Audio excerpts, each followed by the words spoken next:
Hey guys, Angelo here, and welcome to my 2016 What's in the Bag. So I know this has been a very highly anticipated video for a really long time now. So let's get started.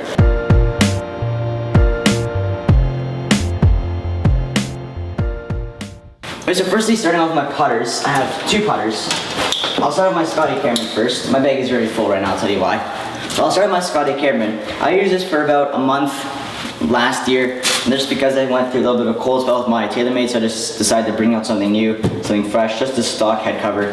I have the Superstroke Slim 3.0 grip on it, and I did a video on that, so you want to check that out. You can go through my old videos or search up Angelo Superstroke, they'll come up. But it's a new part 2 with the gooseneck hosel. I really like this one. I don't like the straight ones or like kind of the curvy ones unless it's into a mallet putter. But this one has 220-gram weights on either side and just the stock paint job, nothing new or custom on it. Just a nice plain old good Scotty Cameron that many people like. And next, my next putter that I've been using for a while, for most of last year, is the Taylormade Spider Blade. And you probably noticed something a little bit different from this one, from my previous What's in the Bag, is that it's blue and black and white. I did a custom paint job on it a couple days ago and just finished up in time for the What's in the Bag, so it was good timing while I was waiting for my 3-wood, of course. And now it looks really awesome. The old paint job was kind of scraping off. The white paint wasn't looking so good, so I just said, why not? I'll just repaint it with a different color scheme and just gives that kind of custom feel to it. But yeah, this is my putter, really awesome looking, and very proud that I could customize it like this so nicely. And now next, I'm going to move on to my wedges. So I have a 60 degree with 10 degrees of bounce, a 56 with 12 degrees of bounce, and then a 52 with 9 degrees of bounce. And these are the Taylormade EF Spin Groove R Series 2 preferred wedges. It's a mouthful to say. They are carbon steel, so really cool kind of black finish. They do reflect in the sun, but that's like what every other wedge. Apparently they weren't supposed to, but they still do a little bit. But they're really good wedges. They spin a lot. They get a lot of the stuff. My 60 degree has 10 degrees of bounce, but I think that's a little bit too much. I might need to get that shaved down just because I can't get underneath some tight lies or bunker shots that are a little bit firmer sand. But other than that, these are just the KBS Wedge flex, so I think it's probably stiff, I don't know. It's probably a mix between regular and stiff flex, just because Wedge flex is way easier to produce.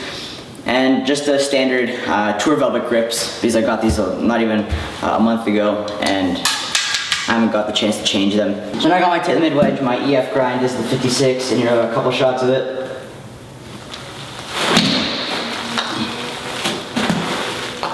Again, this club spins a lot, and really nice.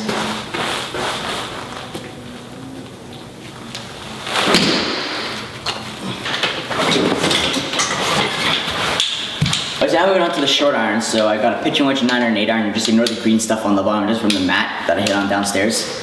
And these are the RSI TP 4-inch irons. And one small difference between these and then the long irons is that these have no speed slots or face slots. It's all just forged club technology. But these are really good. I really like them. They don't go a long way just because their lofts aren't like extremely strong, like the Taylormade M2 irons that are 4 degrees strong in every single club. These are meant for the really good players that want a specific yardage with each of their clubs, and I can hit it on a dime. So these are these clubs. If you do mishit it, it's not going to go very well. We'll just put it that way. So make sure you hit it out of the center of the face more often than not, because these are very tough clubs to hit. But they do perform very well. They have some good mass on the bottom, so they do get pretty high up. But other than that, they're really good clubs, and I really like hitting them. They're a lot of fun to hit. Okay, so now moving on to my short irons. I have an 8 iron in hand, and these are the RSI TPs, like I mentioned.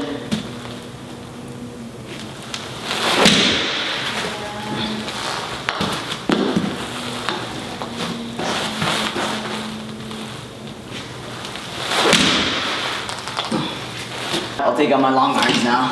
I have a 3 iron, 4 iron, 5 iron, 6 iron. So my RSIs go from pitching wedge to 3 iron. And I'll tell you about the 4 iron and 3 iron in a second. I'll just go through the 5 and 6 firstly. The 5 and 6 are just stock. They have the speed slot and face slots. So you can see them here, face slot and speed slots.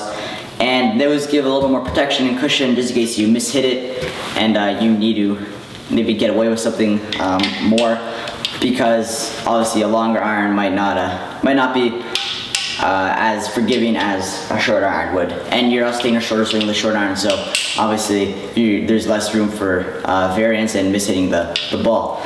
But these clubs are really good to get the ball out there. I'd say that these go pretty far. They go farther than my Taylormade MBs, my old set that I had, and the face-off just give you that extra kind of cushion that you like to have.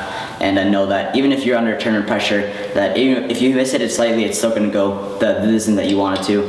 And that's really good to have in really big tournaments. I'll move on to my 4 and 3 iron. My 3 iron, I don't really use a lot because I have a hybrid, but if I get into a really firm course and there's not much trouble, or there is a lot of trouble, and I can't really hit driver 3, I'll just take this out and just hit stingers all day long, and it'll just roll up to like 240, 250, and then just play from there. And now, about my 4 iron. My 4 iron was really good up until I went to Peak Performance to get fit, and they checked all the lie and loft angles. When they said my 4 iron was 4 degrees weak, so like the loft was 4 degrees below standard. They bumped it down 4 degrees, so it's 4 degrees stronger now, but it's apparently at standard lie or standard loft. But when I look down at it, it looks really strong, and it looks stronger than my 3 iron. So the loft looks like way lower than my 3 iron. So like this looks like a 2 iron or even a 1 iron, believe it or not. And I'm struggling to get this one to draw back. It's really tough. I don't know why, but I'm gonna have to get this checked out one day. And I forgot to mention, all my shafts in my irons are KBS stiff tour shafts. Nothing special, and I also have the Tour velvet grips in them.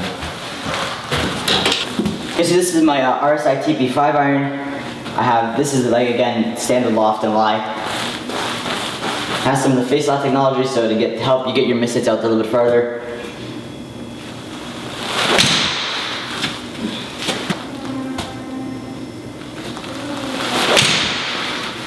Okay, now my next club that I'm going to go through is my Taylormade 2 Preferred Hybrid, my R11 series.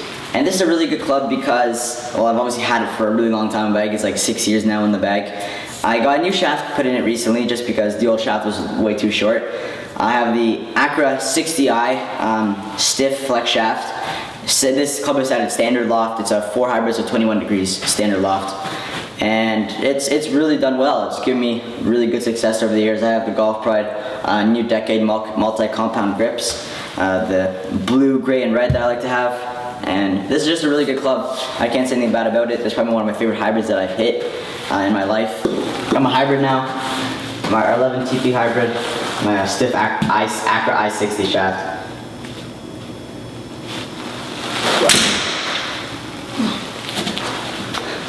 When you hit this club well, it feels like a bullet.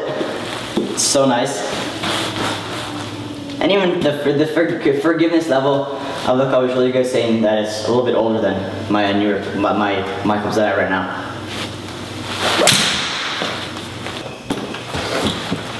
And you probably noticed that I have more than 14 clubs in my bag already. And that's because some of these will be replacement clubs, so they won't be in the bag at every single tournament. So for example, I have my new M1 3-wood here, and then my Aeroburner 3-wood with 2 nice shafts in them. The Aeroburner 3-wood is a 16.5 degree high loft 3-wood. And this is meant for a really short course where I can get to a lot of, it's either for a really long course where I have to get to a lot of holes with a 3-wood, or a really short course where I can hit 3-wood off the tee a lot. But this typically won't be for that. This will be for that, the stock head cover. And I have the M1 3-wood set at full draw, so the full draw setting. And it's a 15 degree 3-wood, so just standard, but it's set at lower, so 13 degrees. And that's because I want a really penetrating ball flight, and that gets me this. This goes like 275, 280, and it's like literally just a dart.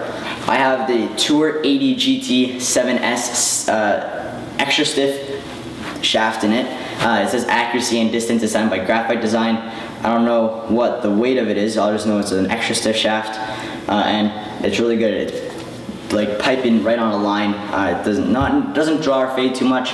Really straight. It's a really good club to have on a really long course where I need to hit this one into par 5s, or even just a medium length course where I can hit this one off the tee and still get straight, like really close to the hole, opposed to having to hit a driver, maybe bringing in some danger, or even if I'm leaking the driver a little bit that day, left and right, I can pull this one out and be fairly certain that I hit this one in the fairway 9 times out of 10. Now I got my M1 3-wood with my extra stiff Tour AD 7 stiff S shaft.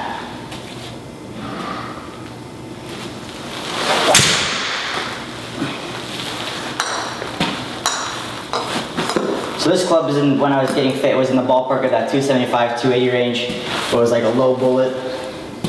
Not meant to get very high out there unless I put the setting up to like a 16 degree or 70 degree 3-wood.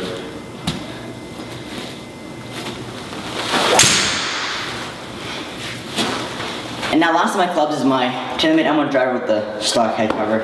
I have this set to full lower and also a little bit of a draw setting, just because it's a little bit, it was leaking a little bit to the right. In Vegas, I just put it to a little bit of a draw so I get that drawback. Although it doesn't do much, it just gets it in your head that it's in the draw setting, not the fade setting.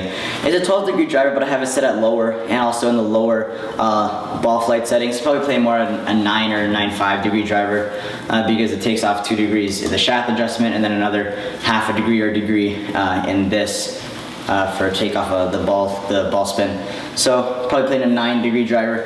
And this is a really good driver. I have the Kuro Cage stiff flex shaft in this one. Probably gonna get a new shaft in this, I gotta tell you, because it is not, it's starting to leak out right like my 3-wood was, and I know that is due to having a really soft shaft in it, so probably gonna go for something a lot stiffer than this, and also like probably something similar to my M1 shaft that can help me out and get my ball flight a lot straighter, because this does tend to leak right when I do miss. It's 60 grams, the Kuro Cage like I mentioned. And this is one of the stock shaft that comes with the M1, and I have my Golf Pride New Decade Multi-Compound gray, red, and blue grip in it. Last I got my driver. I'm only gonna hit like 1 or 2 of these because it really hurts my ears when I hit it down here.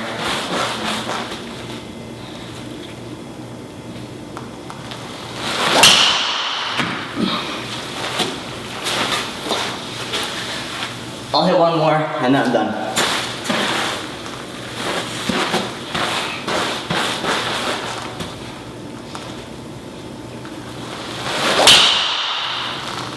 Let me go into my bag and show you what I got in there. Firstly, I got a lot of gloves. I like keeping a lot of gloves just because I get really sweaty in tournaments on the course.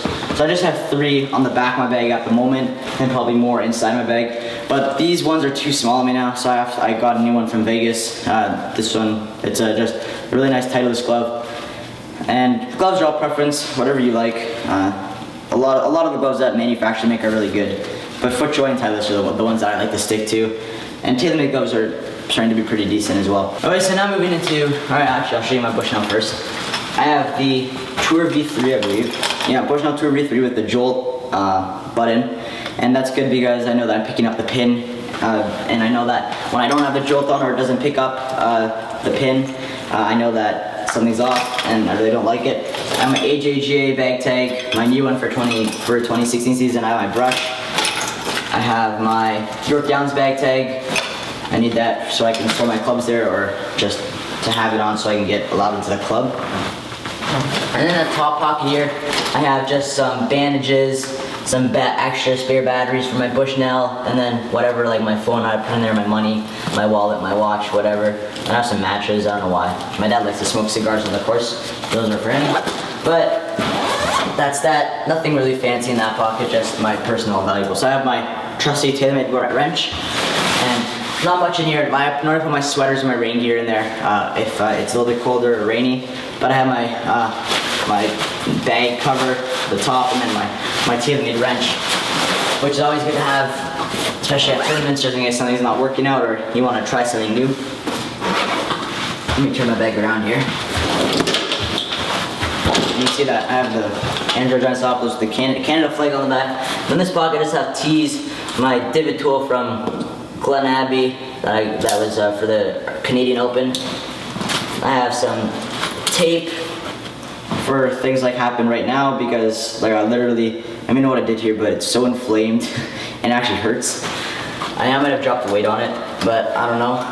I have my tees, my ball markers, whatever I need. I got some water here, so just in case I get thirsty in the course, good to have it available to you. I'm thirsty right now. So you got my tees, my balls, my like rain gear slash just a big pocket, and then for the last pocket that I have this one. I have gloves, so just keep it in a plastic bag, keeps them fresh for longer. A wrench, backup pair of socks just in case the other ones get wet, and then 2 phony holes. And I have these in here because when I was at the Doral Publix in Miami, Florida, they didn't cut holes in the putting green to keep traffic to a minimum. So that's why they just made you putt the tees or whatever you had on the green. Okay, so now moving on to my shoes. I have the Taylormade Adidas Boost shoes. So I have the Tour 360s here with the Boost technology in the toe and the heel. And then I have just the regular Adidas Boost with the Boost technology in the heel only. And I also have the blue and white on my feet. I have the gray and red over there, and then the gray regular over there as well. So they're all really great shoes. Not too picky about what I wear. Whatever's fine, I guess. I like any kind of shoe that just gives me good performance. I could care less what kind it is. But I have the Pels Golf putting clips, so I can put it in my putter and really focus on the sweet spot of the putter. And then also have the O-balls, and these are really good for seeing that end over end roll. That's really important to tell if you're actually hitting the ball properly or not. But that's the end of the video, guys. Thanks for watching. I hope you enjoyed it. Leave a like below if you did enjoy it, and make sure you subscribe to my channel if you haven't already. I post a lot of really good content like this, and it'd be a shame if you missed out on all of that. But that's it. Thanks for watching. Have a good day. Bye.